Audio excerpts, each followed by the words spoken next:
Everyone, সবাই কেমন আছো? আশা করছি সবাই খুব ভালো আছো।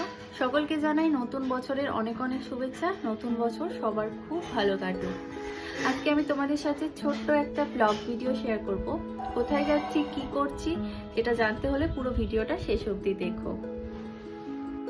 তো কোথাও যখন যাব তখন একটা ভালো ড্রেস তো বার করতেই হবে। দেখি আলমারিতে কি ড্রেস রয়েছে, তো সেখান থেকেই একটা নিয়ে ওটা পরে যাব।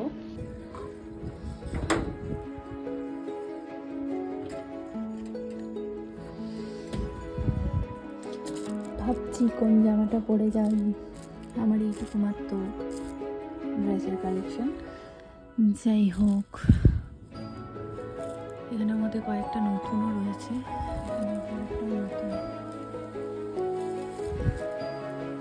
এই উপরটাই পরে যায়। এটা এখনো পর্যন্ত একবারও পরিনি। এটা আমার বোন দিয়েছে আমাকে, আমার কাজিন। তো এটা পরে যায় ভাবছি। দেখি, জানি না ঠিকঠাক ফিটিংস হবে কিনা। দেখি কেমন একটু সেজেছো, দেখাও।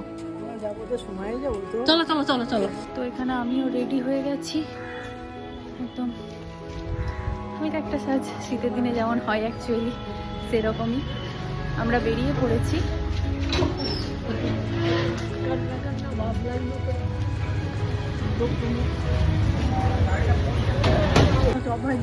চপ ভাজছে।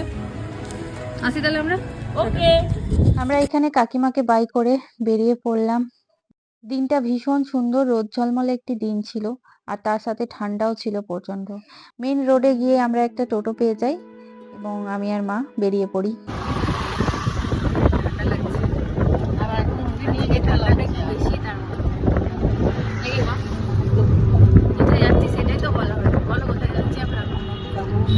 জোরে বলো, শুনতে হবে না। হ্যাঁ, আমরা সেদিন যাচ্ছিলাম গীতা ভবন। অনেকদিন ধরেই এখানে যাবার ইচ্ছে ছিল, কিন্তু কোনো কারণে হয়ে উঠছিল না।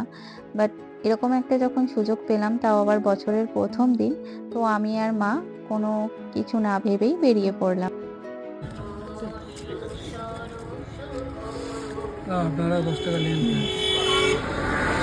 এখানে টোটো কাকুকে ভাড়া দিয়ে দিলাম এবং আমরা পৌঁছে গিয়েছি গীতা ভবনে। বাইরেটা দেখো কি সুন্দর। এখানে আজকে প্রচুর লোক এসেছিল। আমি চেষ্টা করছি তোমাদের সাথে সবটা শেয়ার করার। আমি এখানে প্রথমবার এলাম, এর আগে কখনো আসিনি। এটা আমার জন্য ফার্স্ট টাইম।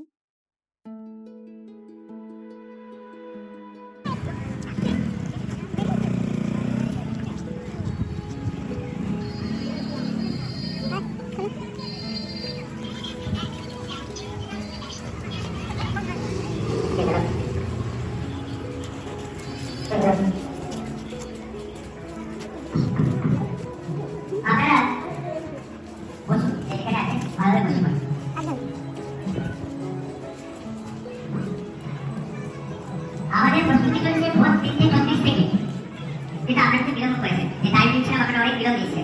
আপনারা বসুন, আপনাদের কথা ফার্স্ট টাইম ভালো তো। হ্যাঁ,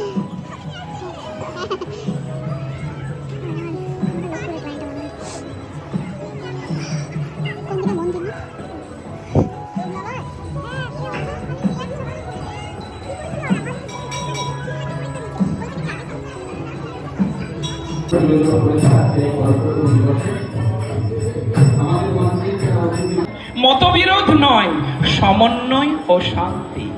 আর বিবেকানন্দ বলেছেন মানুষকে ভালোবাসতে, তাই তার বেদান্তবাদ নব্য বেদান্তবাদ। তিনি কি বললেন? বহু রূপে সম্মুখে তোমার ছাড়ি, কোথা খুঁজিছ ঈশ্বর। জীবে প্রেম করে যেই জন, সেই জন সেবিছে ঈশ্বর। আমরা ভাবনাটাকে একটু ভেবে দেখেছি। আমি যদি সেই রকম ভাবে ভাবি, বিবেকানন্দ যেভাবে শিক্ষা দিলেন বহুরূপে, সবার মধ্যে ভগবান বিরাজ করছে, তাই সবার অন্তরাত্মাতে আবারও আমরা প্রণাম। সেদিন প্রচুর লোকের এখানে সমাগম হয়েছিল। জাস্ট আমি ভাবতে পারিনি যে এত লোক এখানে আসবে, বাট গিয়ে দেখি যে অনেক লোক এসেছিল এখানে। এখানে একটি অনুষ্ঠান হচ্ছিল, ভীষণ সুন্দর হচ্ছিল অনুষ্ঠানটি।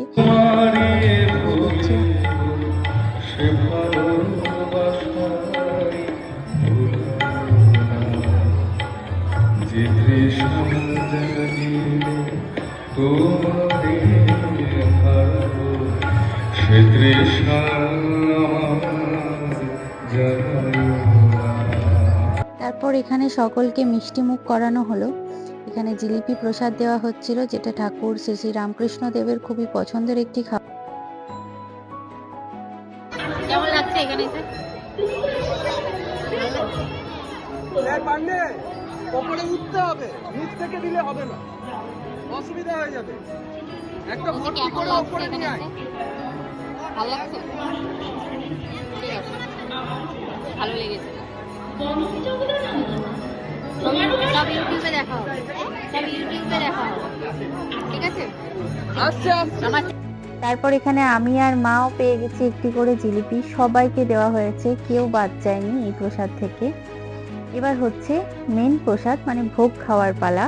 এখানে ভোগ খেতে আমরা বসে গিয়েছি, সবাই একসাথে বসে এইভাবে প্রসাদ খাওয়ার মজাই আলাদা। আমি দেখাচ্ছি তোমাদের সাথে যে কি কি ছিল প্রসাদ। প্রত্যেক বছর তো পিকনিক করেই থাকি 1 জানুয়ারিতে, এবার না হয় একটু প্রসাদ খেয়েই শুরু করলাম। এরকম শাল পাতায় প্রসাদের স্বাদ, আহা, জাস্ট অসাধারণ। সবার প্রথমে একটু পোলাও দেওয়া হয়েছিল, এটা স্বাদ অপূর্ব ছিল।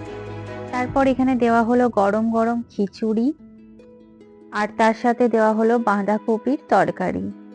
প্রত্যেকটা খাবার গরম ছিল, মানে বলতে গেলে উনুন থেকে নামিয়েই মনে হয় পরিবেশন করা হয়েছে। জাস্ট মানে আমি তো প্রথমবারই হাতে ছ্যাঁকা খেয়ে।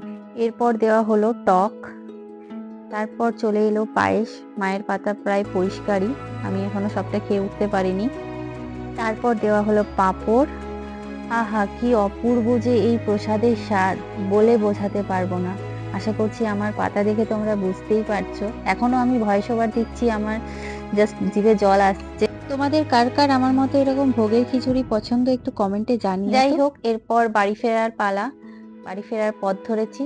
সবাইকে আবারও নতুন বছরের অনেক অনেক শুভেচ্ছা।